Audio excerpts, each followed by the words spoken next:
A ver, a mí me toca ahora tratar de compartir con ustedes una visión conceptual que invite a la reflexión desde la salud mental y desde el individuo, en este ámbito del bienestar y la felicidad. Y tomando algunos temas que había presentado Rodrigo, ese 40% que dice sí, a lo mejor la felicidad puede ser el foco del desarrollo, con el sesgo optimista de uno dice que bueno que sea un 40%, en el sentido de decir es un porcentaje importante de la población, sobre todo que el tema desarrollo uno no lo asocia necesariamente con la temática del bienestar y la felicidad, inmediatamente lo asocia con otros aspectos que son muchas veces carentes.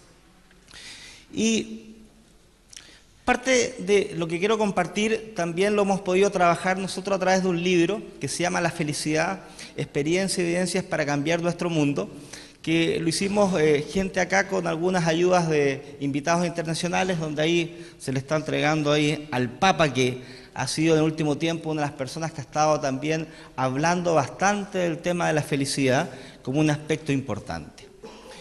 Y tomando esta primera reflexión de lo individual y de lo colectivo, del uno y de los otros, puso recién este poema de Carmen Gloria Berríos que dice lo siguiente: tradiciones o traiciones. Dice, Eva introduce apocalípticamente un trozo de manzana en la boca de Adán.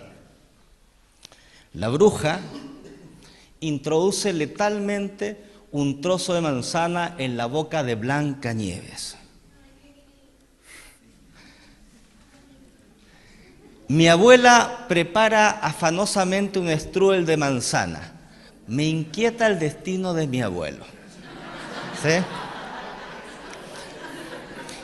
Sí. Cuando trabajamos conductas adictivas, si uno tomara esta historia del cristianismo como una metáfora o una realidad y uno dijera, bueno, todo esto trajo la expulsión del paraíso, uno dice, bueno, ¿cuál es el problema? El problema es Eva, era un problema de género, era un problema que estaba pasando un mal momento, era un tema de su emocionalidad. El problema es la manzana, el problema es el objeto, el problema es el otro, lo externo. El problema era que estaba prohibido, que se me estaba negando algo. El problema es lo externo, el contexto, el ambiente.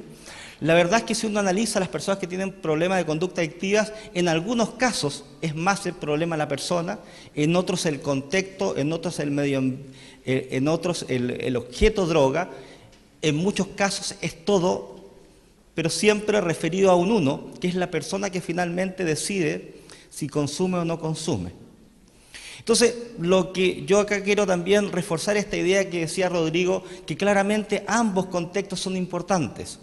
La persona y el colectivo, el otro que vive en ese medio. Ambos aspectos son importantes y hay que trabajar justamente en el ámbito del bienestar y la felicidad. Algunas ideas conceptuales más grandes antes de irme específicamente a la salud mental y a este tema. Odo Marco, el presidente de la Asociación Filosófica Alemana del año 2006, escribe estas frases que nos llevan mucho a la reflexión, que dice: lo humanamente posible no es la perfecta felicidad, sino la imperfecta felicidad. La felicidad es la infelicidad. Esto yendo también a los aspectos más obsesivos que podemos tener algunas personas de siempre hay un pero que no nos permite ser plenamente felices. O la visión natural y comprensible que uno no puede estar siempre sintiéndose feliz si uno define la felicidad a partir de un momento. Hay gente que lo define como un estado, como algo más permanente, como una suerte de equilibrio. Y hay gente que dice permanentemente se siente con la tendencia, con el sentimiento de la felicidad. Pero por otro lado, acá se nos marca un aspecto muy importante que es esta integración dialéctica entre la infelicidad y la felicidad en un continuo. Hablar del bienestar y la felicidad no nos puede dejar de ver el problema de la infelicidad y del malestar.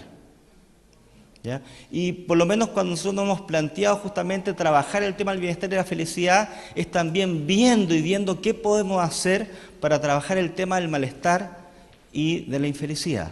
La entendemos como un continuo, como aspectos que se superponen, que están muy relacionados.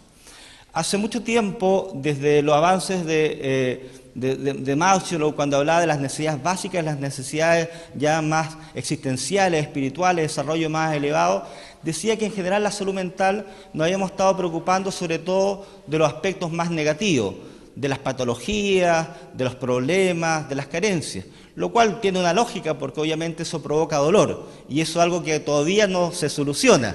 Es una de las cosas por las cuales se dice que por qué no se puede hacer más promoción de salud, sobre todo de salud mental, se dice porque con la atención que sea clínica solamente uno cubre el 60% de las necesidades básicas de las personas. Por lo tanto es pensable.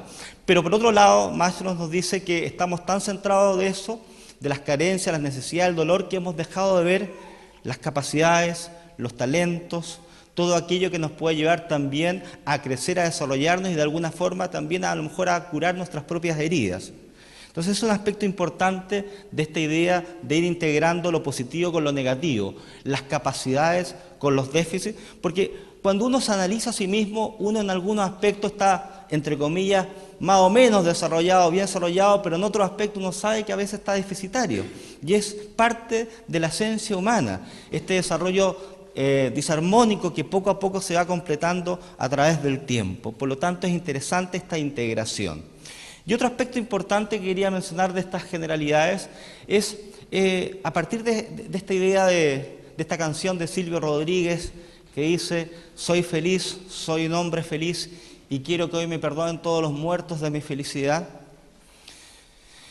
La importancia ética, humana, de ser responsable con la felicidad que proponemos, porque si mi felicidad es la infelicidad de otro, si por mi felicidad otras personas lo pasan mal y mueren, es complicado ese modelo de felicidad. Es por eso que el Grupo de Bután, justamente entre sus grandes conclusiones, ellos hablaron que la felicidad de ciertos grupos humanos no debiera ser la infelicidad de otros grupos humanos, no debiera ser la infelicidad de otros seres vivos y no debiera ser la infelicidad del medio ambiente. Y ahí aparece conceptualmente la idea de felicidad del ecosistema, como un aspecto bien importante en este proceso de integración. Quiero poner un video de Galeano, este gran escritor uruguayo, que tiene una fuerza para colocar un tema muy importante y por eso lo quiero compartir. Galeano está apoyando una marcha de indignados en Barcelona y va pasando y alguien le pone un micrófono y le hace una pregunta. Y él contesta al pasar. Alguien le dice: bueno, sigamos caminando, y nos dice lo siguiente, Galeano.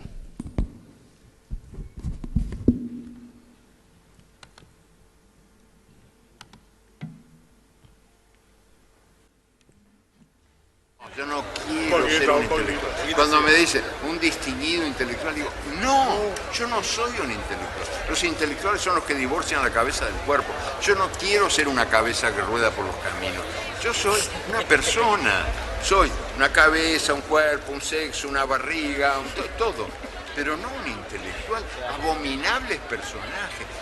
Ya lo decía Goya, la razón genera monstruos. Cuidado con los que solamente razonan. Los que solamente razonan. Cuidado, hay que razonar y sentir.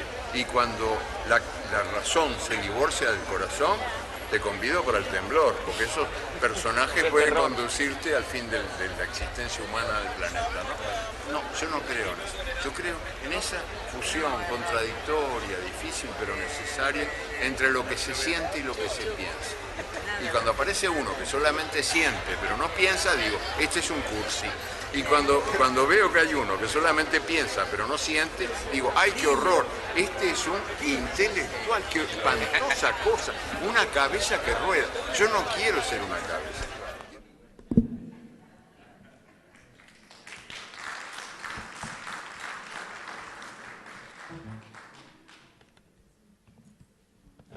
Esa frase de Galeano, que nos invita a algo que de alguna forma todos un poco sabemos, la necesidad de integrarnos justamente entre lo que pensamos, lo que decimos y lo que hacemos, entre nuestros aspectos más cognitivos, emocionales, entre nuestro desarrollo espiritual y nuestro sentido de vida. Ese desarrollo integral que de alguna forma nos puede dar mayor estabilidad para plantearnos proyectos de bienestar y felicidad individual o colectiva. Hay diferentes modelos que hablan de los determinantes posibles del bienestar y la felicidad. Y este es uno de los más validados a nivel mundial, que es el de Sonja Ludomirsky, que dice al comienzo una cosa que puede ser impactante. El 50% de las emociones que forman parte de lo que uno puede construir como concepto de felicidad están determinadas genéticamente. Es decir, uno de guagüita nace con cierta predisposición emocional a vivir más fácilmente el bienestar o el malestar, la felicidad, la alegría, la tristeza o la depresión. Sin decir si uno está de acuerdo con ese porcentaje, que esto tiene que ver con estudios en gemelos en Harvard, un estudio que se hizo bastante famoso en su momento, sin decir si eso es así o no en cuanto a porcentaje. Es interesante y uno lo ve que las guaguitas nacen desde muy pequeño con cierto temperamento emocional que hace que algunas guaguitas sean muy diferentes a otras desde que están viviendo. Él dice un 50% del bienestar y la felicidad de las emociones está determinado genéticamente, lo cual, como dije, puede ser muy impactante, como uno nace ya con cierta determinación.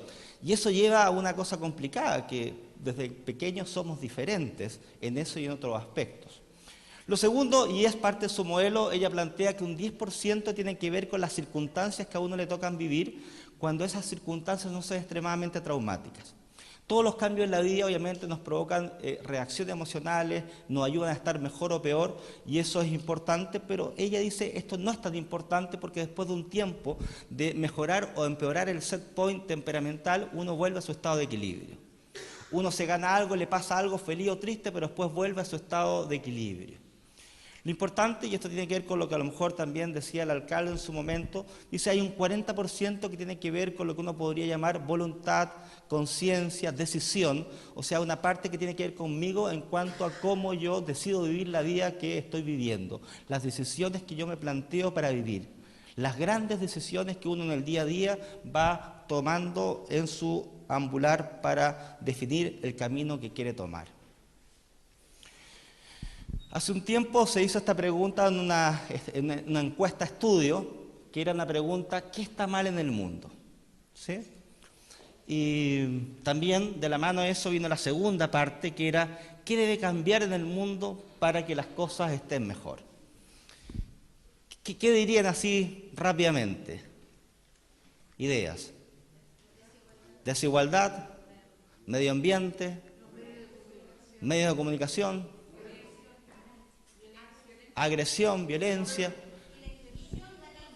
Correcto, todas cosas que a lo mejor muchos estamos de acuerdo, pero una de las preguntas que fue destacada tuvo que ver con que pensó esta pregunta y la respondió desde otra dimensión. Y él dijo simplemente, yo. ¿Sí? Yo soy la persona que a lo mejor está mal en este momento, o la persona que puede hacer algo para cambiar mi realidad personal y mi realidad inmediata. Y si uno lo pone en términos colectivos, está en nosotros. Que acá la invitación fundamentalmente es, en este caso desde la salud mental y desde lo individual, a ponernos en nosotros, en lo que uno puede hacer. Mucha gente dice que es más fácil hacer cambio externo cuando uno hace un cambio interno. Como cuando dice, primero viene el tema por casa. Si no me puedo convertir en alguien que habla muy bien de ciertas cosas que yo en el fondo no hago ni represento, ni por lo tanto hay coherencia entre lo que digo y lo que hago. La rana René, cuando estaba yendo ahí al médico, el médico le dice, siéntese René, lo que le voy a mostrar puede causarle un verdadero choco. ¿Sí? Ese choque de repente de darnos cuenta que a lo mejor no somos quien creíamos ser. Y acá el planteamiento fundamental va apuntando a esta necesidad que tenemos de conocernos como personas. Y una de las cosas que ha ido pasando es que hemos ido perdiendo una cultura de salud mental, hemos ido perdiendo el tiempo y a veces la lentitud y la intencionalidad para mirarnos hacia adentro, preguntarnos quiénes somos, darnos cuenta de quiénes somos y también para las otras preguntas existenciales como la del sentido, ¿qué es lo que yo quiero hacer? Entonces uno de los grandes aspectos importantes en la salud mental es darnos el tiempo y tener la intencionalidad de hacernos permanentemente estas preguntas del sentido personal. Marx y Engels, cuando estaban en algún momento contestando un cuestionario de personalidad donde había una pregunta, ¿cuál era su visión acerca de la felicidad?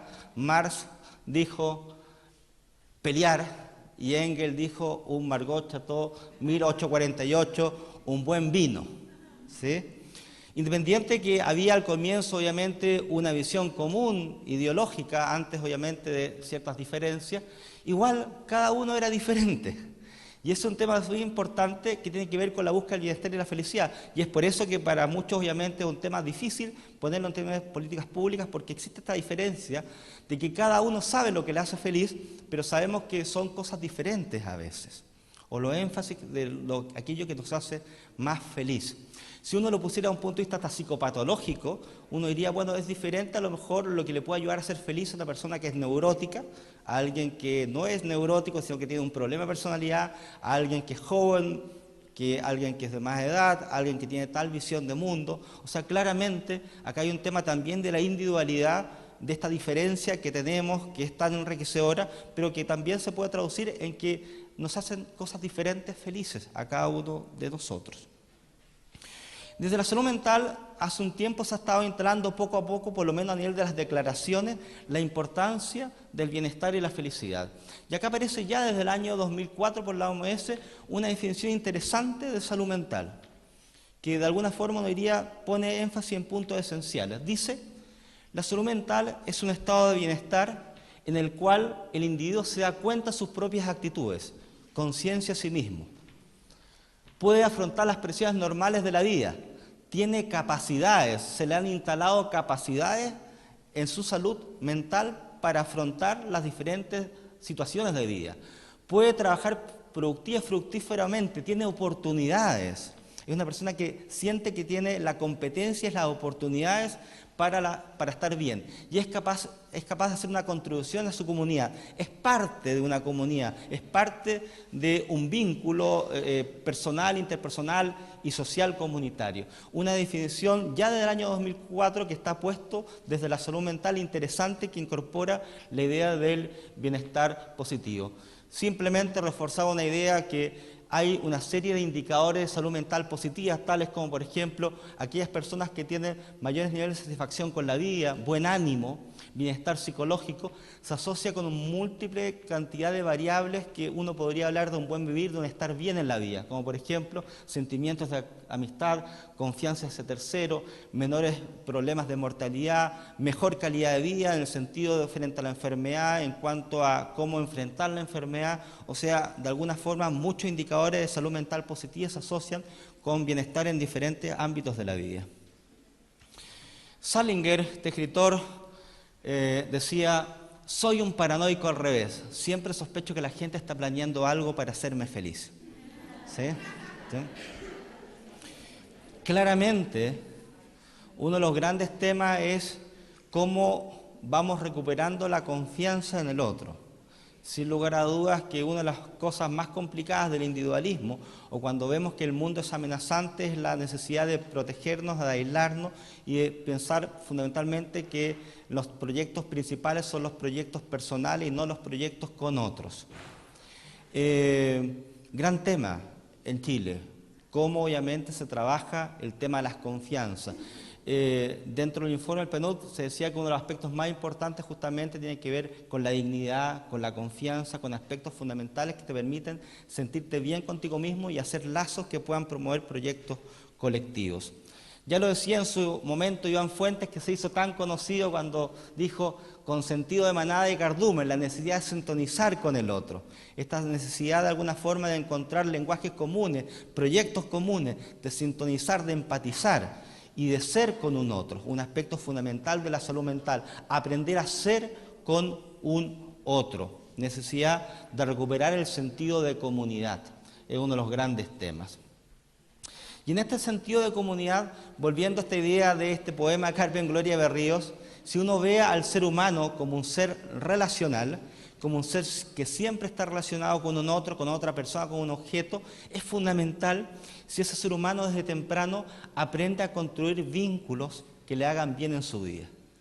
Acá aparece una serie de vínculos posibles que habitualmente todos tenemos, con fármacos, con drogas, con comida, con dinero, con juego, con tecnología, con compras, con el poder, en las relaciones vinculares, con el amor, que pueden ser muchos de estos vínculos maravillosos, si uno aprende a construir vínculos positivos con aquello que nos rodea, que es importante, pero también pueden ser francamente patológicos y hay mucha gente que se vincula adictivamente, riesgosamente en cada uno de estos vínculos. Hay gente adicta a la droga, hay gente que tiene descontrol con la comida, hay gente que tiene una relación adictiva con el poder, con el juego, con cosas que podrían ser muy positivas en el desarrollo humano. ¿Por qué? Porque a veces esto se ancla en una cosa básica que es poner lo esencial y lo principal en aspectos internos, en desmedro de aspectos internos. Todos sabemos que hay momentos en los cuales necesitamos gratificarnos, disminuir la angustia, premiarnos. Y está bien, no es el problema, pero cuando lo principal queda ahí, y eso implica que nos olvidemos de lo que nos está pasando adentro, que a lo mejor la angustia, el malestar tienen una causa, y esa causa podemos hacernos algo, y es importante que nos hagamos cargo de la causa. Cuando lo externalizamos, cuando buscamos solo la solución externa, aparecen relaciones hipertrofiadas, patológicas que pueden desencadenar justamente vínculos nocivos en nuestra vida. Algunas personas causan felicidad donde van, otras cuando se van. ¿Sí? Fundamental. Las emociones tienen la hermosa cualidad de contagiarse. Y uno puede contagiar emociones positivas o negativas que ayudan a crear ambientes humanos buenos, positivos o negativos.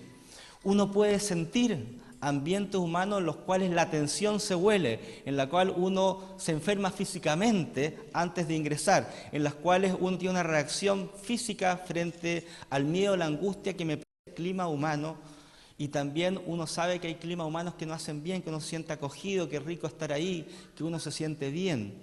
Entonces, esto es muy importante.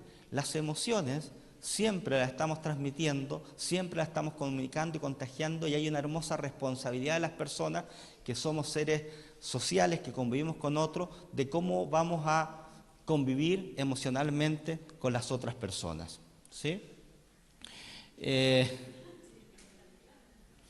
Uno de los modelos más asociados a aquello que se llama florecimiento humano, como un desarrollo pleno donde uno da sus mayores colores, desarrolla sus máximas capacidades y talentos, es el modelo de Martin Seligman, que dice que son 5 los aspectos más importantes a trabajar. 1, las emociones, da mucha importancia a las emociones positivas, pero también a enfrentar las dominadas emociones negativas. 2, aprender a fluir, que implica involucrarse en algo tan profundamente que me vuelo, pero en un volar que me hace bien. Cuando estoy vibrando con algo, eso es el fluir. 3, el tema del sentido, que ya hemos hablado bastante, de la importancia de encontrar el sentido a lo que uno está haciendo en la vida y lo que uno quiere hacer.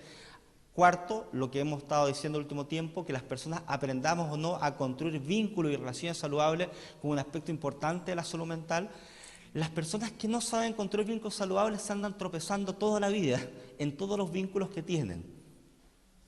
Y el logro como un tema que te permite generar autoestima, que te permite desafiarte y generar competencias como algo que de alguna forma podría ser estímulo del desarrollo. Estos 5 aspectos, de acuerdo a Seligman, son aspectos que ayudan al florecimiento humano. Quiero mostrar un video que va a mostrar un desarrollo emocional y vincular temprano, para colocar simplemente la importancia de lo que estamos conversando, las emociones y cómo yo me vinculo emocionalmente. Esta es una experiencia de Harvard. Vamos a ver una madre interactuando maravillosamente con su hijo, y luego le vamos a decir, usted ya ahora no interactúa más con su hijo. Vamos a ver qué es lo que pasa en esta experiencia. Babies this young are extremely responsive to the emotions and the reactivity and Por ahí. and their intentions, what they want to do in the world. And that's really what the baby is used to. And then we ask the mother to not respond to the baby. The baby very quickly picks up on this. And then she uses all of her abilities to try and get the mother back. She smiles at the mother. She points because she's used to the mother looking where she points. The baby puts both hands up in front of her and says, "What's happening here?" She makes that screechy sound at the mother. Like, come on, why aren't we doing this? Even in this 2 minutes when they don't get the normal reaction, they react with negative emotions, they turn away, they feel the stress of it, they actually may lose control of their posture because of the stress that they're experiencing. Okay. I'm here. And what are you doing? Oh, yes. Oh, what a big girl. It's a little like, Este experimento medio terrible, pero que finalmente muestra la capacidad de reparación transitoria cuando esto ocurre en forma circunstancial, no regular, nos muestra una realidad que, si uno lo pone en términos de la adultez, es lo que pasa justamente cuando no nos conectamos afectivamente las personas. Porque lo que siente esa guagüita es lo que a lo mejor mucha gente siente habitualmente. El alcalde hablaba de este tema de ser visto, de ser considerado, de sentirse que uno es persona en toda su dimensión. Esta guagüita, frente a la ausencia de la madre, primero que nada, obviamente, le hace gracias, después le exige mamá, luego se angustia, finalmente termina llorando, y las experiencias, obviamente, en otros seres vivos ha llevado a continuar el experimento. ¿Y qué termina ocurriendo? Que en algún momento este hijo empieza a aprender que los vínculos no son importantes, que las emociones tampoco, por lo tanto la guagüita también termina no respondiendo emocionalmente y desconociendo su emocionalidad, un aplaneamiento afectivo. Esto es bien importante porque por eso se le ha dado tanta importancia al último tiempo al apego. Y por eso ha aparecido justamente programas de gobierno donde es tan importante esos primeros años de cómo uno va construyendo una emocionalidad sana, que la vamos construyendo a lo largo de toda la vida. Pareciera, se dice, que en la medida que nuestro modelo de desarrollo ha ido dándose tan rápidamente, hemos perdido la capacidad de identificar, reconocer y darle espacio a nuestras emociones. Eso es lo que muchos han llamado un analfabetismo emocional, un desconocimiento emocional y racional, que se puede traducir en cosas bastante complejas que son muy comunes en la realidad actual. En la medida que yo no reconozco las emociones que puede pasar, se expresan corporalmente y aparece todo el gran mundo de las somatizaciones. Mucha gente le cuesta más asumir o darse cuenta que tiene un problema de pena, tristeza, angustia, y lo que tiene es un colon irritable, un mal dormir, un lumbago, una sensación de malestar. Un problema de somatizar en demasía las emociones es que yo las pongo afuera, las pongo como algo externo. Y por lo tanto yo siento que el problema es externo, y para problemas externos a veces busco soluciones externas y voy frente a un médico para que me dé un medicamento para solucionar este malestar físico sin dejar de ver que hay un problema y hay una emoción. Por lo tanto no se soluciona el problema y se empieza justamente a dar un funcionamiento donde lo externo luego nuevamente pasa a ser más importante que lo interno, y donde yo dejo de verme a mí mismo, no me reconozco y por lo tanto tengo menos posibilidades de crecer integralmente en mi vida, en la medida que me desconozco a mí mismo. Wenceslao algo había hablado, y una de las cosas llamativas que tienen que ver con esta idea es que un estudio comparativo que ellos hicieron en Saxe, comparando 20 países, la mayoría de la OCDE, viendo el nivel de materialismo, definido materialismo como central, como poner lo esencial del desarrollo en algo material que es externo a mí, encontró que Chile es uno de los países más materialistas, y cuando uno aplica encuestas en la misma población sobre bienestar subjetivo, salud mental, bienestar y felicidad, encontramos habitualmente una relación inversamente proporcional. Mientras las personas y las naciones son más materialistas, más centradas en que lo esencial está afuera, es algo externo a mí, menos me preocupo de mí, menos me conozco a mí, y eso provoca finalmente insatisfacción, malestar y problemas de salud mental. Por los tiempos, me quiero centrar en una o dos láminas para dejar algo de este espacio a la conversación. El tema de las emociones es fundamental darle una importancia en el desarrollo integral de las personas para tener una buena salud mental. Este es un proceso que va dándose poco a poco al tiempo, a través del tiempo, y una cosa que uno no tiene tan instalado es que como uno puede ejercitar el cuerpo, puede ejercitar la mente, y así uno puede ir teniendo mayores capacidades de aprendizaje, también puede aprender a conocer y a ejercitar sus emociones, que es tener justamente un desarrollo emocional adecuado, maduro, donde uno puede justamente poner contextos, situaciones, donde uno puede reconocer lo que le pasa, puede trabajar con sus emociones, puede compartir emocionalmente con otros, como un gran tema del desarrollo de la salud mental individual que se asocia con bienestar y con la felicidad. Y me voy a quedar con una última idea, que es la idea del optimismo. Dentro de las emociones que se ha visto que ayudan más al desarrollo de un bienestar y felicidad es lo que se denomina un optimismo realista. ¿Y cuál es el concepto que quiero acá yo transmitir un poco ahí? Ahí aparece nuevamente el pesimista, el optimista y la normal, ¿sí?